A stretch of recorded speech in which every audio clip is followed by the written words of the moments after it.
एक समय की बात है। बिरजू नाम का युवक मलखानपुर गांव में रहा करता था। वो एक बहुत ही नामचीन घर का था। वो स्वभाव से एकदम बिन पेंदी का लोटा था, पर गांव में अब तक ये बात नहीं पता चली थी, क्योंकि उसके घर वालों ने ये बात अपना नाम बचाने के लिए छुपा कर रखी थी। पर अब बिरजू बड़ा हो गया था और घर से बाहर पढ़ने स्कूल जाने लगा था। आज स्कूल खत्म होने के बाद वो अपने दोस्त के साथ एक बेंच पर बैठा था। यार बिरजू, तू तो बहुत ही बड़े घर से आता है, इसलिए गुरुजी भी तुझे कुछ नहीं कहते और हमें हमेशा डांटते रहते हैं। मेरे लिए भी कुछ करो ना, ताकि मुझे भी गुरुजी डांटा ना करें। हाँ, ये मेरे पिताजी का ही स्कूल है, इसीलिए मैं कुछ भी करूं बच जाता हूँ। तुम सब चिंता मत करो, जो कुछ होगा मैं संभाल लूंगा। सच? तो मैं जितनी चाहे उतनी मस्ती कर सकता हूँ? हाँ सच। अब दिल खोल के मस्ती होगी। बिरजू की बात सुन दोनों खूब मस्तियां करने लगे और इसी मस्ती में बिरजू से एक खिड़की टूट गई। रिंकू वहां से भागने लगा और आवाज सुनकर एक गुरुजी वहां आ गए। बिरजू आलस के मारे वहां से भाग नहीं पाया। गुरुजी ने रिंकू को भागते देखा और बिरजू से पूछा, क्यों बिरजू, ये तुमने किया है? वो गुरुजी बिरजू डर गया था, पर उसे अचानक कुछ सूझा और उसने कहा, गुरुजी, आपने रिंकू को अभी भागते देखा? हाँ, उसी ने तोड़ा है गुरुजी। क्या? आने दो, कल बताता हूँ उसे।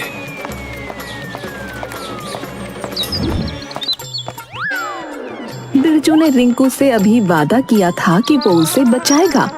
उसने वादा तोड़ने में एक पल न लगाया और वहां से भाग निकला। सच में बिन पैंदे का लोटा था बिरजू।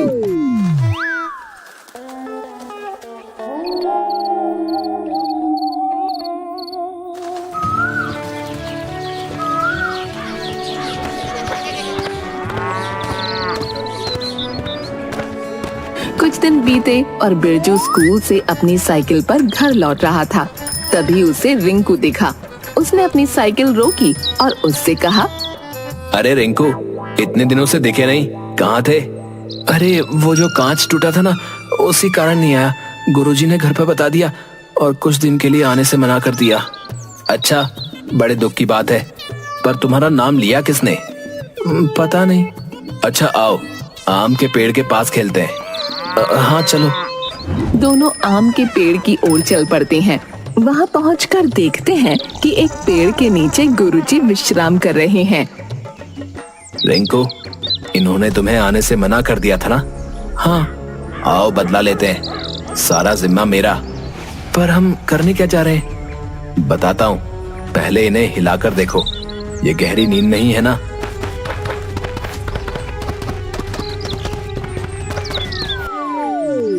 बिरजू उन्हें हिला डुलाकर देखता है, पर वो उठते नहीं। अब आएगा मजा। बिरजू अपने बस्ते से एक कलम निकालता है और उनकी आंखों पे गोल आकार बना देता है और कलम रिंकू को दे देता है। लो, अब तुम्हारी बारी। पर कुछ हुआ तो मैं देख लूंगा, चिंता मत करो। रिंकू गुरुजी की मूंछें बनाने लगता है। तभी गुरुजी उठते हैं और देखते हैं कि रिंकू के हाथ में कलम है। मूर्ख बच्चे, ये क्या कर रहा है? सजा से जी नहीं भरा जो अब मुझ पर कलम चलाता है? रुक, अभी बताता हूँ। हाँ गुरुजी, मैंने तो इसे मना भी किया था। पर बिरजू, माफ कर दीजिए गुरुजी, बिरजू भी शामिल था। चल तेरे माता पिता के पास। तभी गुरुजी रिंकू का कान पकड़कर उसे वहां से ले जाते हैं और बिरजू फिर किसी और दूसरे को फंसाकर खुद बच जाता है। पल भर नहीं हुआ और जिम्मेदारी लेने की बात करके कोई जिम्मेदारी नहीं ली बिरजू ने। सच्ची वो बिन पैंदे का लोटा है। अब ये बात जमींदार को पता चल गई थी और जमींदार आज इसी कारण बिरजू को कमरे में बिठाकर एक वैद्य को बुला लाए थे।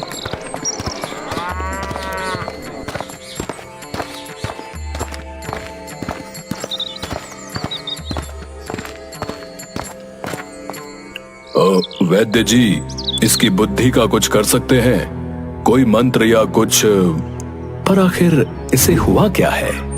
वैद्य जी क्या ही बताऊं, इसने नाक कटा दी है मेरी पूरे गांव में। बस अपने मन की करता है, जहां अपना फायदा देखता है वहीं लुढ़क जाता है और दूसरों को फंसा देता है, बिन पेंदी के लोटे की तरह। हाँ, बस सही समझ रहे हैं आप। कुछ करिए, वरना किसी दिन ये मुझे ना फंसा दे। आप चिंता ना करें, अभी एक जड़ी बूटी देता हूं, ये ठीक हो जाएगा। बस रोज समय पर खिला दीजिएगा, मैं रोज इसे देखने आऊंगा। बहुत बहुत धन्यवाद वैद्य जी। जमींदार जड़ी बूटी लेता है और वैद्य जी वहां से चले जाते हैं।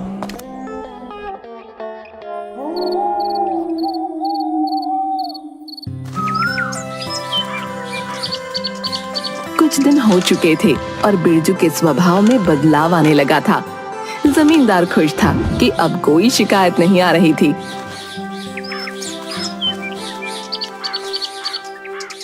तभी एक दिन वैद्य जी आए।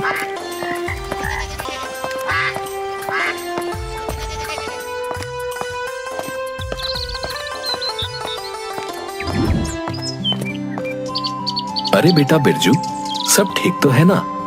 हाँ वैद्य जी, सब ठीक है, बस थोड़ा ऊब सा गया हूं। अच्छा, चलो तब मेरे साथ आओ, मैं तुम्हें घुमा लाता हूं बिरजू, कुछ मन बहल उठेगा तुम्हारा। अच्छा, वैसे चलना कहाँ होगा? बस पास ही के गांव में जाना है। ठीक है चलिए, पर मैं गांव में नहीं जाऊंगा, वरना आपका काम देखकर ऊबन और बढ़ जाएगी। ठीक है, तुम खेतों के पास टहल लेना, तब तक मैं एक इलाज करके लौट आऊंगा। अब चलो।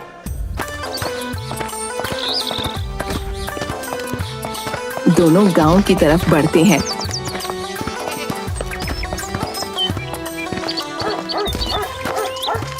रास्ते में वैद्य जी बिरजू से कहते हैं, बेटा बिरजू, अब तो तुम्हें दूसरों को परेशानी में डालने का मन नहीं करता ना? नहीं वैद्य जी, पर मैं ये नहीं समझ पाता कि सब मुझे बिन पेंदी का लोटा क्यों कहते हैं।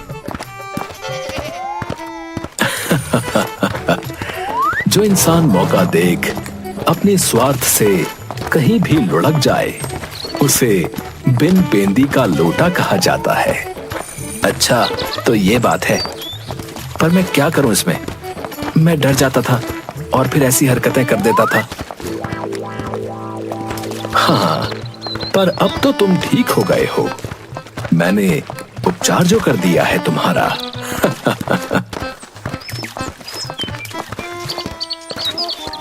दोनों खेत के मोड़ पर पहुंचते हैं। बस तुम यही मोड़ पर खेलो, मैं कुछ देर में आता हूं बेटा। अब जैसा आप कहें।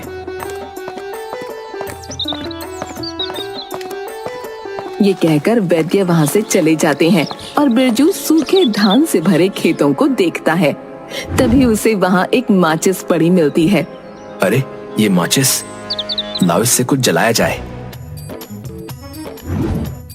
तभी बिरजू पास पड़े एक कागज को जलाता है और उसे जलते देखता है। कुछ देर माचिस से खेलकर बिरजू खेतों में खेलने लगता है। खेत को देखकर बिरजू कुछ सोचता है। एक माचिस की तीली और बची है, एक धान के डंठल जलाकर देखता हूँ कि बस एक तीली से जलती है या नहीं। बिरजू धान की डंठल जलाता है और खुश हो जाता है कि वो जल गई। तभी अचानक हवा चलती है और आग फैलने लगती है। अरे भागो भाई, कहीं कुछ गड़बड़ ना हो जाए।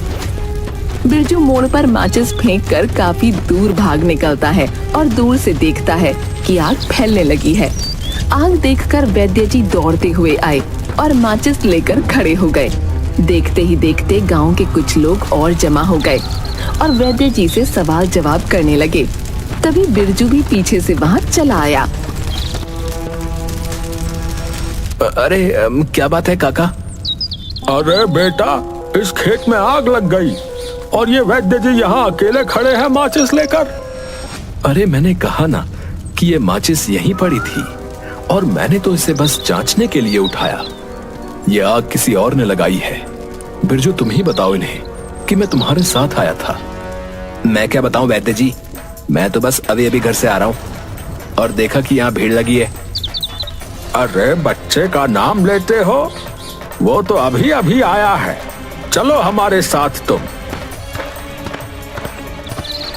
नहीं नहीं, मुझे छोड़ दो, मुझे छोड़ दो। बिरजू, तुझ पे कोई दवाई काम नहीं कर सकती।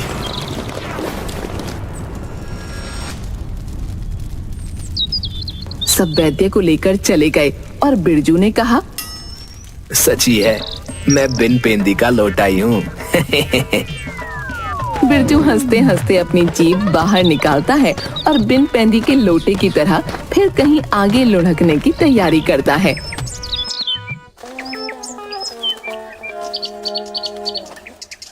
जमींदार बहुत त्रस्त हो गए थे।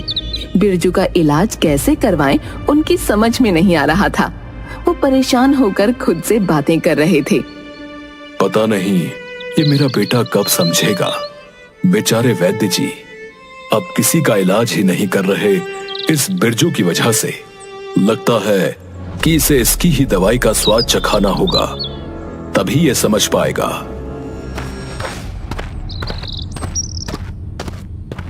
आज जमींदार बिरजू को लाने गए थे साइकिल पर।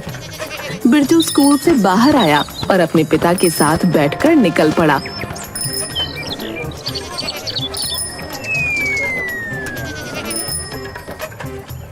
रास्ते में जमींदार को एक छत्ता देखकर तरकीब सूझी।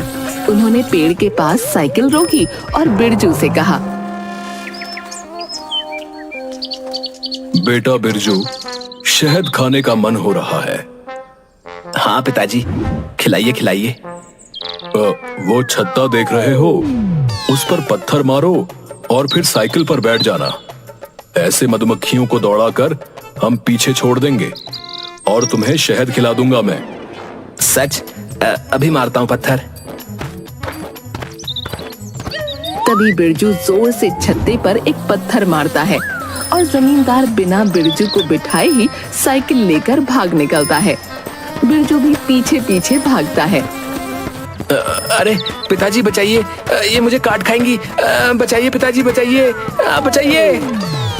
अब समझा खुद को बचाने के लिए दूसरों को मुसीबत में डालना कैसा लगता है। बिठा लीजिए पिताजी, आज के बाद कभी नहीं करूंगा। बस एक बार माफ कर दीजिए। सच में? हाँ, माफ कर दीजिए पिताजी। जमींदार साइकिल रोकता है और बिरजू तेजी में लपक कर बैठ जाता है और दोनों भाग निकलते हैं। अब समझा बेटा, बिन पेंदे का लोटा कहीं भी लुढ़कता है, लेकिन इंसान को अपनी बात पर बने रहना चाहिए और जिम्मेदारियां लेनी चाहिए और एक स्थान पर बने रहना चाहिए, समझे? हाँ पिताजी, क्षमा करिएगा, अब से मैं कभी भी ऐसा नहीं करूंगा। अब जब बिरजू ने अपनी दवाई चखी तो उसे अपने किए का एहसास हुआ। बिरजू ने अपने किए पर गौर किया और आगे उसमें सुधार लाया।